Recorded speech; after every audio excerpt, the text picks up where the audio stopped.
Olá pessoal, tudo bom? Na tela, a variante da cravada na siciliana ou o contra-ataque siciliano, como alguns sites em inglês chamam. E agora, pessoal, nós vamos comentar a melhor linha para as brancas. E me parece que essas linhas que eu vou mostrar aqui para as brancas, me parece que condenam essa variante para as negras. Pelo menos no xadrez pensado. Aquele de torneio com reloginho a partir de 60 minutos para cada lado, em que a chance do jogador de branco, se você está jogando a variante da cravada, certo? De negras, para tentar pegar alguém no pensado, a maior probabilidade, mesmo que ele esteja, que o seu adversário de brancas esteja despreparado, a maior probabilidade é dele parar e pensar nessa posição aqui, porque essa cravada incomoda muito. E o lance que dá vantagem para as brancas é E5, que eu acho que não é um lance tão difícil assim de calcular.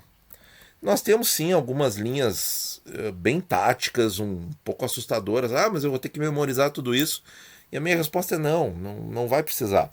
Porque tem muita coisa aqui que a gente com os exercícios e parando para olhar, a gente consegue resolver isso no tabuleiro. Então, pessoal,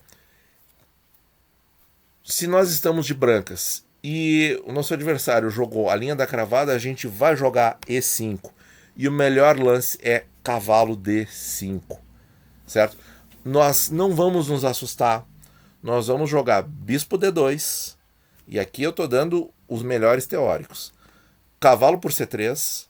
Nós vamos capturar de peão, porque esse bispo de casa escura é muito importante para as brancas. O melhor recuo é para E7. Tem partidas modernas recuando para F8, o que não deixa de ser uma bizarrice. E aqui, pessoal, é outro lance que a gente tem que lembrar. Então, olha só, a gente vai avançar E5, ele vai trocar os cavalos, nós vamos recapturar de peão, nós queremos manter o bispo de casa escura, e aí nós vamos colocar a nossa dama em G4. Então, isso justifica o bispo F8 de alguns jogadores modernos. Nós vamos fazer o dama G4. Tá? Esse lance é muito importante. E, pasmem, pessoal, o teórico aqui é roque. É roque. E aí nós temos uma jogada tática muito frequente, que acontece muitas vezes e que é bom a gente conhecer o padrão. Quando nós temos uma dama ou uma torre cravando o peão de G7, o bispo em H6 ou F6, se fosse possível, ameaça mate. E aí, em geral, isso vai levar ao nosso ganho de qualidade. Então, continuando os teóricos, bispo H6, G6. Aqui cabe um comentário. Se nessa linha o melhor teórico é fazer o roque para jogar G6 e perder a qualidade, se isso é o melhor teórico que eu tenho de negras, eu não vou escolher essa linha, certo? Por uma partida séria. Para um blitz até jogo, mas por uma partida séria, a chance do meu adversário descobrir no tabuleiro o lance E5 e toda essa sequência aqui, ou até de já conhecer isso de antemão, é muito maior do que o contrário. Qual é o teórico que é tomar a torre? Não, H4. H4 e a branca tá praticamente ganha.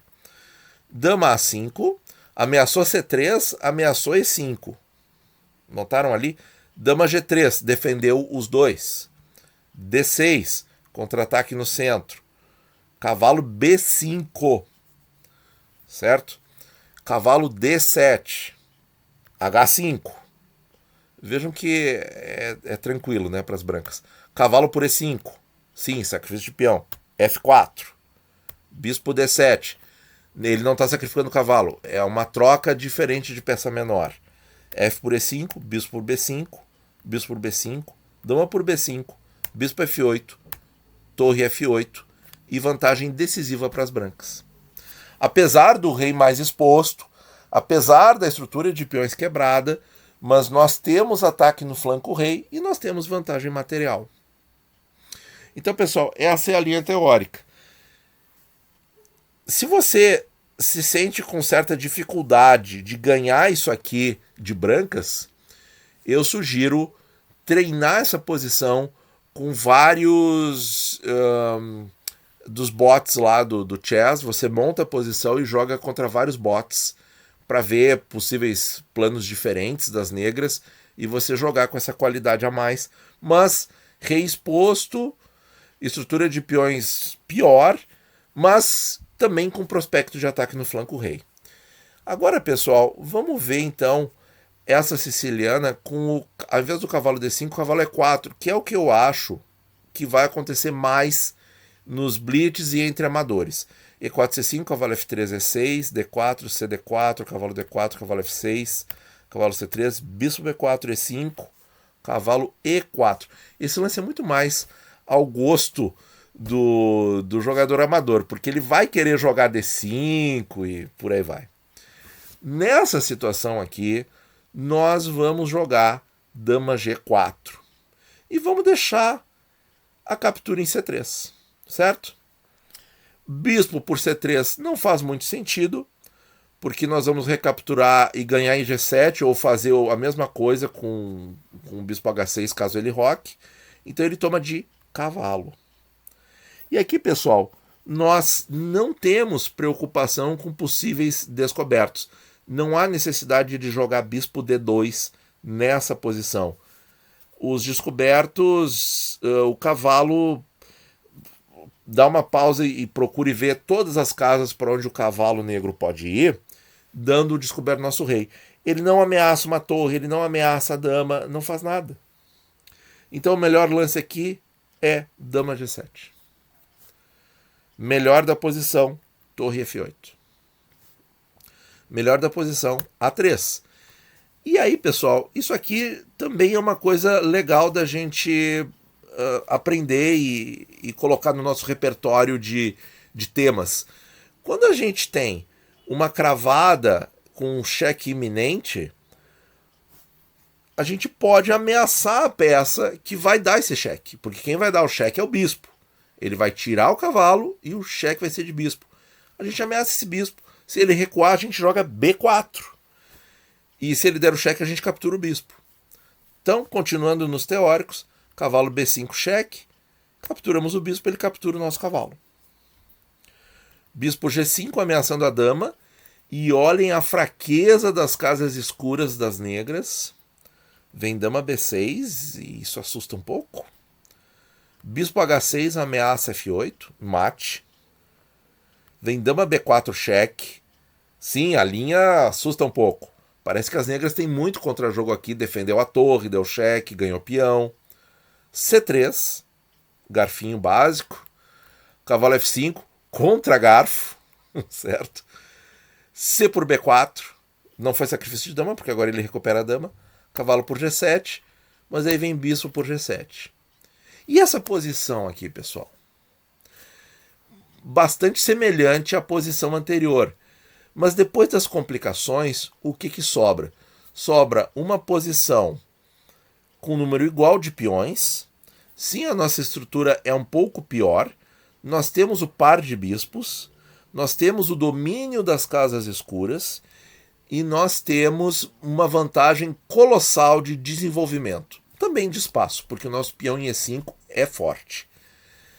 Então, ele vai ter que fugir dessa cravada. A gente tomou aqui o cavalo em G7, ele vai ter que fugir dessa ameaça. Muito provavelmente um plano razoável seja G6, bispo F6, G3, bispo G2, para impedir esse desenvolvimento aqui, ou talvez B5, para também cercar o cavalo. Depois a gente pode fazer um F4. A gente vai jogar rápido com essas torres. Nós temos várias colunas à disposição, semi-abertas. Enfim, pessoal, a avaliação do Stockfish é vantagem decisiva para as brancas. Decisiva. Então, pessoal, de novo, se você de brancas não se sente muito confortável, não sabe como ganhar isso, dá uma treinada contra os bots do chess.com. tenta jogar, se você paga lá o acesso, você vai ter muito mais perfis para poder treinar. Mas se não for, dá para jogar contra aqueles perfis básicos que estão liberados, que a gente vai conseguir aprender bastante sobre esse tipo de posição. E isso é uma coisa também que ajuda. Então, por exemplo, quando se chega numa determinada tabita, que o Kasparov usa esse termo bastante no meus grandes predecessores, chegou lá numa posição muito repetida de uma abertura, joga essa posição contra perfis de força variada no chess.com ou outro programa de computador, enfim, que você vai aprender muito. Se você está preparando essa abertura, está tentando pegar ali as ideias de meio jogo e tal. Então, pessoal, só recapitulando, quais as ideias principais para as brancas na variante do E5? Seria basicamente deixa as negras trocarem em C3.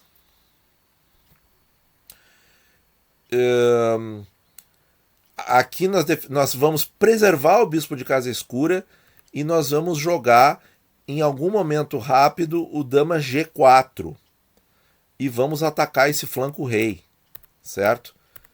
Então, e vejam que esse dama A5 é o melhor contra-ataque que eles têm aqui na posição, mas não devemos ter calma e não nos assustar e defender tudo com dama G3.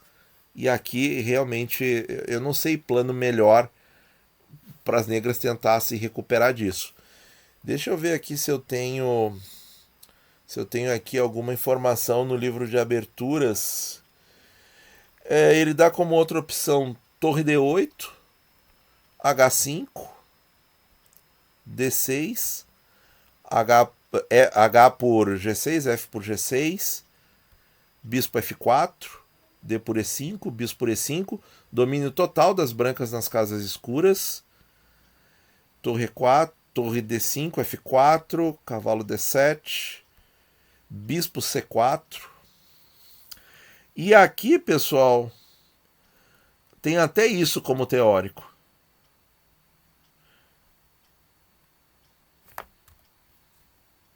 Ou cavalo. Vamos ver aqui a linha do cavalo. Vem, então, bispo por torre. Porque quando ele joga a torre em D5, ele já decretou a perda da torre aqui, ó. Porque ou ela vai para C5.